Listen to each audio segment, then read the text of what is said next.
You are tripping with the Engles, and we're going through Lexington, North Carolina, and you can check us out at RVBuiltfor2.com. So we are in North Carolina, and this is our first big trip that we're just doing at our own pace. And we started at the Canadian border in New York, the first of the month, and we're gradually making our way down to south and central Florida, 13 feet 9 inches. We're good. Whew. Well, I was hoping they weren't building up the road. And we decided to make this a family history trip, putting the story in history.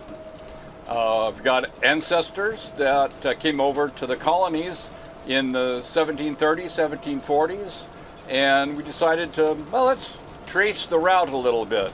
0.6 of a mile, we may do a right-hand turn. Sorry about that, we're multitasking here. So our first trip was in Lancaster, Pennsylvania, and that is where my 5th great grandfather was there, along with his stepfather. 64, exit 1/4. Along with his stepfather, my 6th great grandfather, lived in Pennsylvania there. So we went and explored, did some exploration there, and then we followed the family trail down to Virginia, Shenandoah, Opequon, Virginia, and Shenandoah Valley, West Virginia. And so we decided this episode, we thought we would talk a little bit about, well, what we did to prepare for this genealogy trip. 7.5 miles to Thousand Trails Drive. That sounds like our... Yep, so it's got 7.6 miles on TripWizard. All right. Well, I've already gone 1/10 of a mile. Things progress. Oh, look, there's a Walmart there. Oh, neighborhood supermarket. Yeah. So I've been doing genealogy since the mid to late 1990s and collected a lot of information, some of it in the form of paper books. Not everything was online. Matter of fact, not a whole lot was online. Some genealogists have put together some stuff, but fortunately I was able, through aunts and uncles, and who also collected information and what was available online, then I started building up a pretty good family tree. So what do we do to prepare for this trip? We had a lot of information. So one of the things that we did research through Ancestry.com and other places to find out land records and try to fill in the blanks between where my ancestors were born and where they died.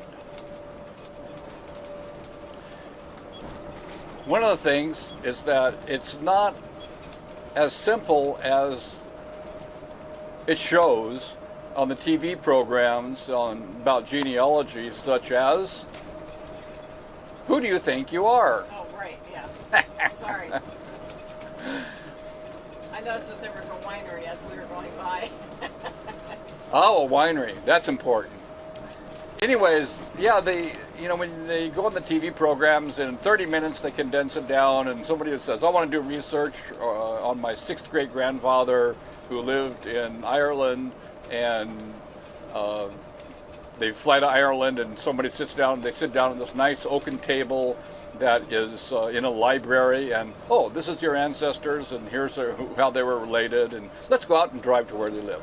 And so it's like, and then they do a few clicks on Ancestry.com, and it's all there. So it's definitely not that easy.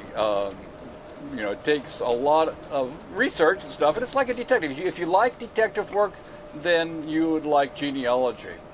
But even after you gather all the information and you do what you can to fill in the blanks between the birth and the death, so you know places that you want to stop by, once you get there, it can be a bit of a challenge. We found challenges trying to find my 5th great grandfather's grave, where we had the exact GPS location, but then with a notation that it was near this location. Well, it's because everything was on private property, and I think they're trying to respect people's private property, not have everybody traipsing around. Well, for whatever reason, Yeah. all the information that you get is not necessarily Right. what you need in order to find the farms and stuff like that and grave sites that you're looking for.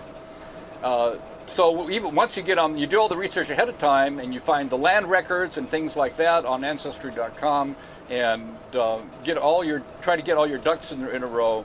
Once you're on the road, you realize that you're missing a lot of stuff. I found that I was missing a lot of timeline information and details about where to go to. And even this next stretch, I've been spending more time researching land grants. And the land grants may have information like it's along certain creek for example, Indian Creek by the Cumberland River. And so, which is one of the places that we're going to be going for in this section. There's finding Indian Creek on Google Maps is a bit of a challenge for one thing. Secondly, there's Little Indian Creek, there's Big Indian Creek, and then there's Indian Creek. So you got to take, there's a lot of researching and looking around in using a lot of different resources to try to figure out, well, where should you actually go? Now that I'm here or close to it, then where exactly am I supposed to be going? So we're having a ball, we're having a blast, we're actually been very successful so far. Sometimes it's a little bit more of a challenge than other times. But take a look at our blog, and we'll go into a little bit more detail about, and a little bit more organized than off the cuff here, but a little bit more information about the steps that we took to put everything together from a genealogy perspective and make a fun trip out of our family history on our way to Florida. Happy trails!